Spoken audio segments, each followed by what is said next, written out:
ایران کے بادشاہ نے اپنے بیٹے کو پڑھانے کے لیے ایک استاد صاحب کا بندوبست کیا۔ استاد صاحب کو کہا کہ میرے بچے کو دین پڑھائیے، میں چاہتا ہوں کل اس نے عنان حکومت کو سنبھالنا ہے تو یہ دین سے آگاہ ہو جائے، اس کو کچھ سکھائیے، پڑھائیے۔ بہت نیک بزرگ بڑے درویش عالم پڑھانے لگے، اسباق مکمل ہو گئے، دین کے اسباق قرآن مجید پڑھایا، احادیث طیبہ کا درس دیا، اصول فقہ سے روشناس کرایا۔ جب بچے نے مکمل تعلیم حاصل کر لی اور آمین ہو گئی، دستار ہو گئی، فارغ ہو گئے، تو پھر ایک دن استاد صاحب نے کہا بیٹے کل تم نے ضرور آنا ہے، کچھ بات کرنی ہے۔ شہزادہ گیا ملنے استاد صاحب سے، استاد صاحب نے کنڈی لگا لی، ہاتھ میں درہ پکڑ لیا، مار مار کے پورے وجود کو زخمی کر دیا، کوئی غلطی نہیں، کوئی بات نہیں، مارا۔ اب بچہ آیا آ کے بادشاہ سلامت سے کہا کہ ابا جی سمجھ نہیں آئی، بڑا مارا ہے استاد۔ تو سیانے تھے نا بادشاہ، یہاں تو قاری صاحب روز کٹہرے میں کھڑے ہوتے ہیں، مولوی صاحب آپ نے میرے بچے کو کیوں مارا ہے؟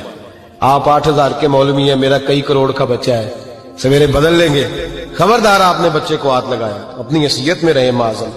جو قومیں استادوں کو کٹہروں میں کھڑا کرتی ہیں وہ ترقی نہیں کر پاتی، جو استادوں کو کٹہروں میں روز کھڑا کرتے ہیں۔ کہا ابا جی بڑا مارا ہے، تو والد بڑے سمجھدار تھے، کہنے لگے بیٹا استاد باپ ہوتا ہے، وہ زیادتی نہیں کرتا، کوئی بات ہوگی میں تیرے استاد کو کٹہرے میں نہیں بلاؤں گا۔ اماں سے بات کی، اماں کہنے لگی بیٹا میں تیرے باپ سے کیسے بات کروں، ڈر آتا۔ وقت گزر گیا، 22 سال بیت گئے، 22 سال گزر گئے، بادشاہ کا انتقال ہوا، شہزادہ تخت پہ بیٹھا، پہلا حکم یہ دیا کہ میرے استاد کو بلاؤ، پہلا حکم۔ استاد جی بوڑھے ہو گئے تھے، چھڑی کے اوپر ٹیک لگا کے آئے اور بھمیں سفید ہو کے جھک گئی تھیں، یوں آنکھ کھول کے بڑی مشکل سے دیکھا، کہنے لگے شہزادے حکم ہو۔ کب میں شہزادہ نہیں، اب میں بادشاہ بن گیا ہوں۔ استاد جی 22 سال بیت گئے، آپ نے مارا تھا، پر وہ درد چونکہ زیادتی کی تھی، میرا قصور کوئی نہیں تھا، تو نہ میری روح سے درد گیا ہے نہ میرے جسم سے گیا ہے، میں بے اختیار تھا، پوچھ نہیں سکتا تھا، آج با اختیار ہوا ہوں۔ سب سے پہلے پہلا حکم آپ کو دیا، بلایا ہے، بتائے کیوں مارا تھا، کیوں مجھے مارا تھا، میری زیادتی بتائے۔ تو استاد بوڑھے استاد کی آنکھیں آنسوں سے بھر گئیں، کہنے لگے بیٹے بس آج کے دن کے لیے مارا تھا، یہ جو دن آ گیا نا میری زندگی میں اس لیے مارا تھا، یہ میں چاہتا تھا میری زندگی میں وقت آئے، آج کے بس میری مراد پوری ہو گئی۔ کہا صاحب کس لیے، مجھے بھی سمجھائے۔ آپ فرمانے لگے کتنی دیر ہو گئی تجھے مار کھائے ہوئے، کتنا زمانہ بیت گیا؟ کہنے لگا 22 سال۔ فرمایا زخم بھولے تو نہیں، درد ختم تو نہیں ہوئی، تمہیں بات 1 منٹ کے لیے بھی تمہارے حافظے سے محو تو نہیں ہوئی؟ کہ استاد جی روز رات کو یاد آتی، روز خیال آتا تھا۔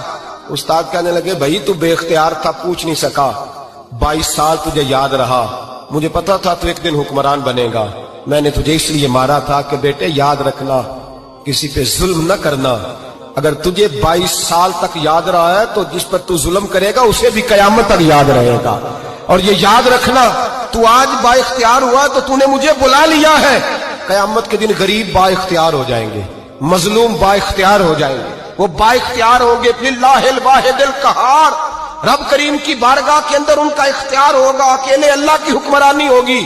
پھر وہ بلائیں گے بڑے بڑے کج کلا، دنیا میں جن کی پگڑیاں اونچی تھیں وہ سر جھکائے کھڑے ہوں گے، دنیا میں جو ڈکٹیٹر بنتے تھے ان کی پشتیں لال ہوں گی، ان کو غدار لکھا جائے گا، قیامت تک نہیں بھولے گا۔